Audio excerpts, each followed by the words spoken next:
तोरा जस कंजूस के चलते आवे के पड़ल भगवान के। एगो ऐसा कंजूस रहे कि ओकरा से 5 पैसा दान दिवावे खातिर भगवान जी के पंडा बन के खुद आवे के पड़ल। भगवान जी के आवे के पड़ल। भगवान जी के आवे के पड़ल। महाकंजूस के। एक समय वो घटना घटल जब जात रहनी हम कमाए।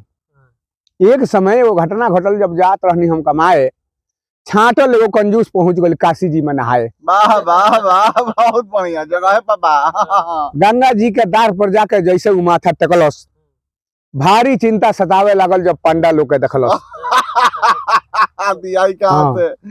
सोचे लागल छाटल कंजूसवा बैठ के एक दौरी यहाँ नहाए तो पंडा लोग के कुछ तो हमरा वहीं के पड़ी। तो भर कोस फरका जाके कंजूसवा नहाए लागल डुबकी मार के। भर कोस फरका जाके कंजूसवा नहाए लागल डुबकी मार के। तले पंडा बन के आ गई भगवान जी विचार के। आज बुझाता चल ही के पड़ी। खूब नहा के कंजूस भाई जब पंडा की ओर तकले, खूब नहा के कंजूस भाई जब पंडा की ओर तकले तो सोचे लगले कि ई पंडा जी केने से टपकले पानी में। हाँ, तो पंडा जी कहनी कि बहरी आवो। पंडा जी कहनी कि बहरी आवो, अक्षत फूल है धरो, ये जजमान न होइले बड़ा तो दान पुण्य कुछ करो। तो कंजूस रहे। तो कहलस कंजूसवा कि यही घाट पर कोई बेरा के नहैनी। कहलस कंजूसवा कि यही घाट पर कोई बेरा के नहैनी, आ कैसे दे दी जवाज लेके हु के देवे नहीं कोई नहीं। कैसे दे दी जवाज लेके हु के देवे नहीं कोई नहीं। तो पंडा जी कहनी कि बोहनी बना दो। पंडा जी कहनी कि बोहनी बना दो, कुछ तो हमके चाहिए। आइल बनी तो बिना कुछ ले लौटब तो हम नहीं। वो जिदी है, इहो जिदी है, दोनों जना जिदी। तो कहलस कंजूसवा कि जाइए बाबा ई घाट कबले रहुआ से ही। कहलस कंजूसवा कि जाइए बाबा ई घाट कबले रहुआ से ही। एगो बात जान ली, जान भले हम दे दे बाकी दान तो नहीं दे। जान भले हम दे दे बाकी दान तो नहीं दे। तो पंडा जी कहनी कि बहुत हो गई, अब ऐसा अपमान न झेले, आ दान न देव तो पक्का बाकी जान तो तार ले ले। दूगो समन में ली ले, या तो दान देना ना तो जान दे दो। पंडा जी कहन कि बहुत हो गई, अब ऐसा अपमान न झेले, आ दान न देव तो पक्का बाकी जान तो तार ले ले। तो कहलस कंजूसवा।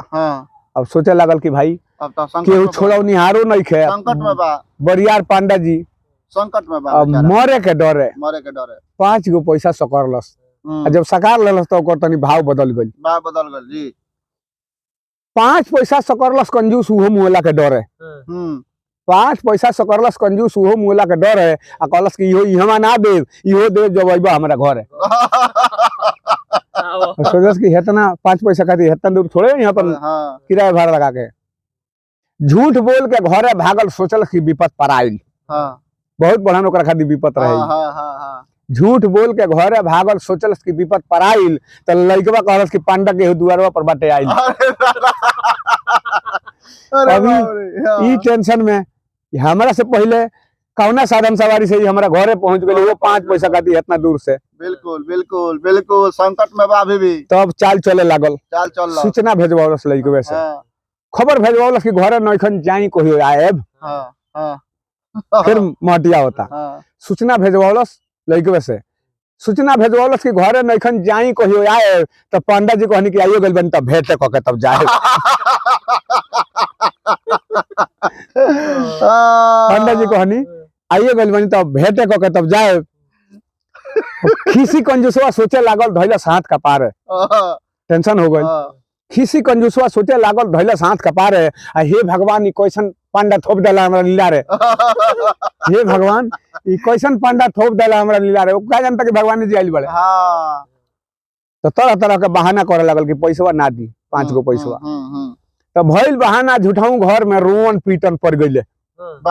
भइल बहाना झूठाऊ घर में रोवन पीटन पड़ गइले। आ लइकवा जाके कहलस कि हे बाबा बाबूजी तो हमार मर गइले। भइल बहाना झूठाऊ घर में रोवन पीटन पड़ गइले। लइकवा जाके कहलस कि हे बाबा बाबूजी तो हमार मर गइले। पंडा जी कहनी कि दुखद घटना, पंडा जी कहनी कि दुखद घटना राम राम गोहराई। आ हमरो फर्ज बनता नु कि इनका के फूकिए के तब जाए।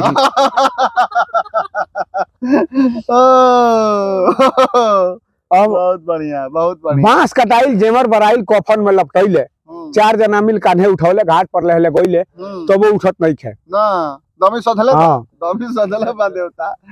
पांडा जी फूके के बेरा पांडा जी कहनी जाके कंजूसवा के भीरी कान के लगे, हाँ फूके के बेरा पांडा जी कहनी जाके कंजूसवा के भीरी आई पूरा लसिया जर जइनु तो में से 5 पैसा जरूर गिरी। अब ओकरा औरी बाई ले देलस मानी रे दादा कि दादा रे दादा इहो ठामिए ले ले। आग लगावते चिता ढाल के कसऊ आइल बाहर आ पांडा जी से कहल कि का हो दया न आइल तारा। कफन में से पैसा दे के कहलस कि लेके जाओ, ये 5 पैसवा के चक्कर में मुआइए के मन बकाओ। तो पांडा जी तब दर्शन देहनी समझौनी जजमान के बिल्कुल आ तोरा जस कंजूस के चलते आवे के पड़ल भगवान के।